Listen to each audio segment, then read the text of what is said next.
କବିତା ସଂକଳନ ନିଶବ୍ଦ ଉଚ୍ଚାରଣ ଓ କବି ସସ୍ମିତା ପଣ୍ଡା। ତାଙ୍କର ଏକ ପ୍ରବନ୍ଧ କବିର ମିଛରେ ସୁଖ୍ୟାତ ଭାରତୀୟ କବି ରାଜେନ୍ଦ୍ର କିଶୋର ପଣ୍ଡା କହିଛନ୍ତି, କବିତା ଦରଦେଖା ସ୍ୱପ୍ନ ଗୁଡ଼ିକର ଅନୁପଲବ୍ଧ ତାତ୍ପର୍ଯ୍ୟକୁ ଧ୍ୱନିଦାନ କରେ, କେତେବେଳେ ଏକାକୀ ମଣିଷର ତ କେତେବେଳେ ବୃହତ୍ ସମାଜର। କବି ସସ୍ମିତା ପଣ୍ଡାଙ୍କ ସଦ୍ୟ ପ୍ରକାଶିତ କବିତା ସଂକଳନ ନିଶବ୍ଦ ଉଚ୍ଚାରଣରେ ସନ୍ନିବେଶିତ କବିତା ଭିତର ଦେଇ ଗତି କଲାବେଳେ ମଣିଷର ଏହି ଦରଦେଖା ସ୍ୱପ୍ନ ଗୁଡ଼ିକର ଅନୁପଲବ୍ଧ ତାତ୍ପର୍ଯ୍ୟକୁ ତଥା ତଜ୍ଜନିତ କୋଳାହଳର ନୀରବ ନିକୋଣର ସ୍ୱରକୁ ଉପଲବ୍ଧ କରିହୁଏ, ଯାହା ସଞ୍ଚାରିତ ହୋଇଯାଉଥାଏ ଏକକ ମଣିଷର ଅବବୋଧରୁ ବୃହତ୍ ସମାଜର କଳ୍ପଲୋକ ପର୍ଯ୍ୟନ୍ତ। ଯେମିତି ମୁଁ ଅଟକିଗଲି ଖଣ୍ଡେ କଳାମେଘ ପାଖରେ, କଥା ନୁହେଁ କାହାଣୀ ଲେଖିବାକୁ।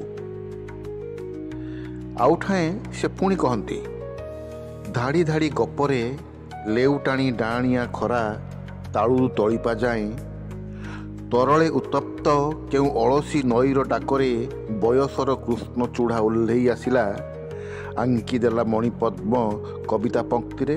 କବି ସସ୍ମିତା ପଣ୍ଡାଙ୍କ ନିଶବ୍ଦ ଉଚ୍ଚାରଣର ପ୍ରାୟ କବିତାରେ ଏହି ଏକକ ଭିତରେ ସମଗ୍ରର ନାନ୍ଦନିକ ପଦପାତ ଓ ପାଦଶବ୍ଦ। ସସ୍ମିତା ପଣ୍ଡାଙ୍କ ସଦ୍ୟ ପ୍ରକାଶିତ କବିତା ସଂକଳନ ନିଶବ୍ଦ ଉଚ୍ଚାରଣରେ ସନ୍ନିବେଶିତ ହୋଇଛି 40 ଗୋଟି କବିତାର ମଧୁର ମୂର୍ଚ୍ଛନା, ଯାହା ଆରମ୍ଭ ହୁଏ ନିରାପଦ ପ୍ରେମରୁ ଓ ଶେଷ ହୁଏ ସମ୍ପର୍କ ପାଖରେ, ଯାହା ଆରମ୍ଭ ହୁଏ ଗୋଟେ ମିଶ୍ର ରାଗରେ 84 କୋଶରୁ ନିଧୁବନ କେହି ଜଣେ ଦେଇଗଲା ନୀଳବର୍ଣ୍ଣମାଳା, ସଖୀଗୋ ସାଦର ନିମନ୍ତ୍ରଣ, ଏବଂ ଶେଷ ହୁଏ ତୁମେ ସିଏ ନୁହେଁ ତ, ଗୋଟେ ଆବେଗ ଭରା ନିମନ୍ତ୍ରଣ। ଆଉ ପୁଳା ପୁଳା ଖୁନ୍ଦି ଖୁନ୍ଦି ହୋଇ ରହିଥିବା ନିବିଡ଼ତା, ଜୀବନର କବିତା ପଂକ୍ତିରେ ଆଶ୍ୱସ୍ତିର ଆଲିଙ୍ଗନ। ଏଇ ବୋଧେ ସମ୍ପର୍କର ସତକଥା, ଏଇ ବୋଧେ ସମ୍ପର୍କର ସତକଥା, ଏଇ ବୋଧେ ସମ୍ପର୍କର ଶେଷ କଥା ବି। ସେ ସମ୍ପର୍କ ହେଇପାରେ ମନ ଓ ମନନର, ଶୂନ୍ୟ ଓ ଶୂନ୍ୟତାର, ଭୂମି ଓ ଭୂମାର, ଯାହା ସଞ୍ଚରଣଶୀଳ ଏକ କ୍ଳାନ୍ତିବିହୀନ ପ୍ରବହମାନ ସୃଜନର ଧାରା। କବି ରାଜେନ୍ଦ୍ର କିଶୋର ପଣ୍ଡା ଏହି ଉପଲବ୍ଧି ଉପରେ ତାଙ୍କର ସେହି ପ୍ରବନ୍ଧରେ ହିଁ କହିଛନ୍ତି, କବିତା ବେଳେବେଳେ ଊର୍ଦ୍ଧ୍ୱରୁ ଝରିପଡ଼େ ଦୁମୁକାଣିରେ, ବେଳେବେଳେ ଭୂଗର୍ଭରୁ ଉଦ୍ଗତ ହୁଏ ଏବଂ ଏହିପରି ଭାବରେ ଭୂମାର ସର୍ବୋଚ୍ଚ ବିନ୍ଦୁ ସହିତ ଭୂମିର ସର୍ବନିମ୍ନ ବିନ୍ଦୁର ସଂଯୋଗ ସ୍ଥାପନ କରେ। ପ୍ରବନ୍ଧ କବିର ମିଛ। କହିବାର କଥା, କବିତା ଭୂମି ଓ ଭୂମା ଭିତରେ ଏକ ଆବେଗିକ ସମ୍ପର୍କର ସ୍ଥାପନା କରେ, ଯେଉଁ କଥାକୁ ଆଉ ଟିକେ ସରଳ ଛନ୍ଦରେ କହିଛନ୍ତି ଆମ ସମୟର ବରିଷ୍ଠ କବି ବିପିନ ନାୟକ। ସୃଜନ ଏକ ସାମୟିକ ଧରାବତରଣ ବା ଭୂମିସ୍ପର୍ଶ, ଏକ ପ୍ରତ୍ୟାବର୍ତ୍ତନ ଭୂମାରୁ ଭୂମିକୁ ଏବଂ ଭୂମିରୁ ଭୂମାକୁ। ସସ୍ମିତାଙ୍କ ଏହି କବିତା ସଂକଳନ ନିଶବ୍ଦ ଉଚ୍ଚାରଣରେ ସନ୍ନିବେଶିତ କବିତା ଭିତରେ ବିଚରଣ କଲାବେଳେ ଅନ୍ତରାଳରୁ ଏହି ଭୂମି ଓ ଭୂମା ମଧ୍ୟସ୍ଥ ଅବବୋଧର ନିକ୍ୱଣ ସହ ଏକ ଭାବମୟ ସଂଯୋଗଶୀଳତାର ଭାବଗମ୍ଭୀର ଚିତ୍ରକୁ ପ୍ରତ୍ୟକ୍ଷ କରିହୁଏ, ଯାହା ପାଠକ ବା ଶ୍ରୋତାଙ୍କୁ ଏକ ସ୍ନିଗ୍ଧ ଚାରୁମୟ କଳ୍ପଲୋକର ନାନ୍ଦନିକତାରେ ଓତପ୍ରୋତ କରାଏ, ଯାହା ପ୍ରଶ୍ନବାଚୀ ହେଇ ନିଜେ ଠିଆ ହୋଇପଡ଼େ ଓ ପୁନଶ୍ଚ ଉତ୍ତରର ଖିଅ ବି ଧରେଇ ଦିଏ। ଯଦି ପ୍ରଶ୍ନଟିଏ ପଚାରେ, ଅପେକ୍ଷା କରିବି ସେଇଠି ଅଣଦେଖା ନିଶ୍ୱାସ ପ୍ରଶ୍ୱାସର ବିଶ୍ୱାସରେ, ବିଶ୍ୱାସର ଦାରୁ ଦିଅନ୍ତ ଏବେ ଅଣସର ଘରେ, ଫେରାଇ ନେଉଛି ପ୍ରଶ୍ନ। କବିତା ଏମିତି କିଛି ପ୍ରଶ୍ନ। ସେଇଠି ସେ ପୁନଶ୍ଚ କହନ୍ତି, ନିରବଚ୍ଛିନ୍ନ ସାଧନାରେ ତୁମେ ମହାଯୋଗୀ, ଆଉ ମୁଁ ପ୍ରଶ୍ନ ବୁଝିଥିବା ହଳେ ନିରୀହ ଆଖି। କି ପ୍ରଚଣ୍ଡ ଅଭିମାନ, ସେଇ ଆବଦ୍ଧ ଅଭିମାନର ଗୁମ୍ଫନରେ ବତୁରି ଯାଇଥିବା ଏହି ପ୍ରଶ୍ନ କ'ଣ ଭୂମାର ସର୍ବୋଚ୍ଚ ବିନ୍ଦୁ ସହ ଭୂମିର ସର୍ବନିମ୍ନ ବିନ୍ଦୁର ସଂଯୋଗ ସ୍ଥାପନ କରୁନାହିଁ କି? ଏହି ଭାବମୟତାର ଇସ୍ତାହାର କ'ଣ ସଧିରେ ପ୍ରସରି ଯାଉନାହିଁ କି ଭୂମିରୁ ଭୂମା ଯାଏଁ, ପୁଣି ଭୂମାରୁ ଭୂମି ଯାଏଁ? ସେମିତି ତାଙ୍କର ଇସ୍ତାହାର କବିତା। ମୁଁ କେଉଁ ଅର୍ଜନ କରିଛି ଯେ ଏତେ ବଡ଼ ଭାଗ୍ୟ, ବୁଝିପାରିବି ତୁମ ନୀରବତାକୁ, କେଉଁ ପୁଣ୍ୟ ଅଛି ଯେ ତଲ୍ଲୀନ କରିନେବି ତୁମ ଆପେକ୍ଷିକ ତତ୍ତ୍ୱକୁ। ପୁଣି ଉନ୍ମୁଖ ହୋଇଉଠେ କବିତାର ସ୍ୱର, ମୋତେ କେବେ ପଚାରନା ଆକାଶର ନୀଳ ଆଖି କାହିଁକି ଭଲ ଲାଗିଲା, ଟିକି ପାପୁଲିରେ ମେଘ ଧରିବାକୁ ଇଚ୍ଛା କେତେବେଳେ ହେଲା। କବିତା କାରଣ ଖୋଜିବନି ଆଉ। ତାଙ୍କର ଆଉ ଏକ କବିତା ତୁମ ଆଖିରେର ଏଇ ପଂକ୍ତିଟିରେ ବି କବିତାର ଅବବୋଧ କେତେ ତୀକ୍ଷ୍ଣ ଅଥଚ ସ୍ନିଗ୍ଧ ଓ ସାବଲୀଳ ରହସ୍ୟ ମାଧୁର୍ଯ୍ୟରେ ଛଳଛଳ। କହିବା ବାହୁଲ୍ୟ, କଳ୍ପନା ପ୍ରବଣ ସୃଜନଶୀଳ ମଣିଷ ତାର ଚେତନ ସ୍ତରରେ ଯାହା ଯାହାକୁ ସେ ଛୁଇଁ ପାରେନି, ଯାହା ଯାହା ସେ ଅପହଞ୍ଚ ବୋଲି ଭାବେ ଓ ଜାଣେ, ସେ ସବୁକୁ ସେ ସ୍ପର୍ଶ କରେ ଓ ଭୋଗେ। ତାର ଅବଚେତନ ସ୍ତରରେ ସେ ନିଚିପର କରି ନିର୍ମାଣ କରିଥିବା ତାର ଏକାନ୍ତ ନିଜସ୍ୱ କଳ୍ପ ପୃଥିବୀରେ।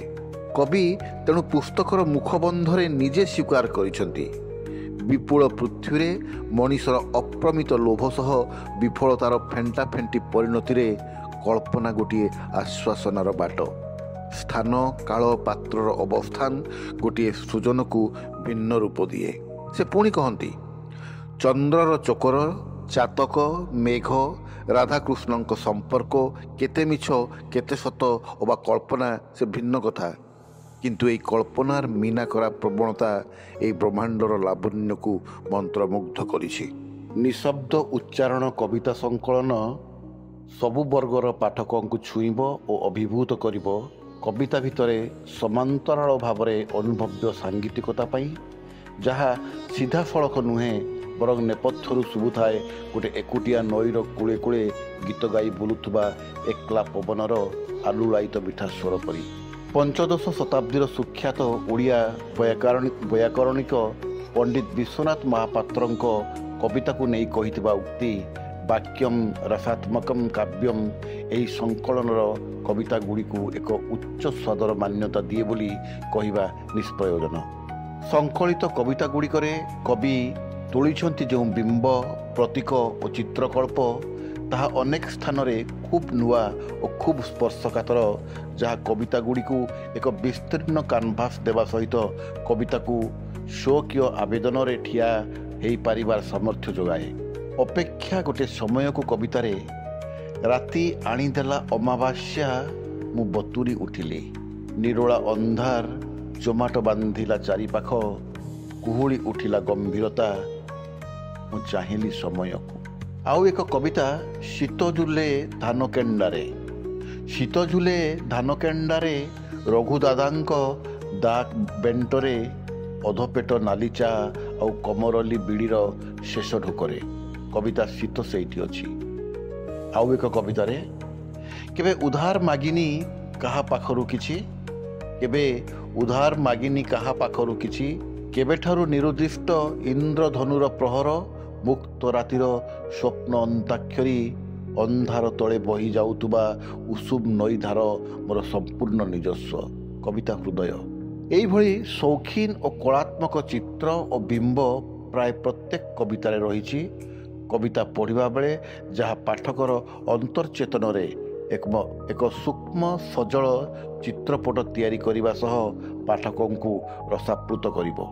ଏଇଠି କାବ୍ୟମୋଦୀ ଗ୍ରାହକ ତାର ଭାବଭୂମିରେ ବା ମନଶ୍ଚକ୍ଷୁରେ ଦେଖିପାରିବ କବିତାକୁ ଓ କବିତାର ଗୀତିମୟ ଗତିଶୀଳତାକୁ। ସସ୍ମିତାଙ୍କ କବିତା ପଢ଼ିବା ବେଳେ ଲାଗେ ଠିକ୍ କହିଥିଲେ 2000 ବର୍ଷ ତଳେ ପ୍ରଥମ ଶତାବ୍ଦୀରେ ଗ୍ରୀକ୍ ଦେଶର ସେହି ସୁଖ୍ୟାତ ଐତିହାସିକ ଓ ଦାର୍ଶନିକ Plutarch. Painting is a silent poetry and poetry is painting that speaks. କହିବାରେ ଦ୍ୱିଧା ନାହିଁ ଯେ ନିଶବ୍ଦ ଉଚ୍ଚାରଣ କବିତା ସଂକଳନଟିରେ ବେଶ କିଛି ସୁଖପାଠ୍ୟ କବିତା ରହିଛି, ଯାହା ରହସ୍ୟ ମଧୁର ସାଙ୍ଗୀତିକତାର ସୌନ୍ଦର୍ଯ୍ୟରେ ଆପ୍ଲୁତ କରିବ ପାଠକର କାବ୍ୟିକ ଚେତନା ଓ ଅବବୋଧକୁ। ଧନ୍ୟବାଦ।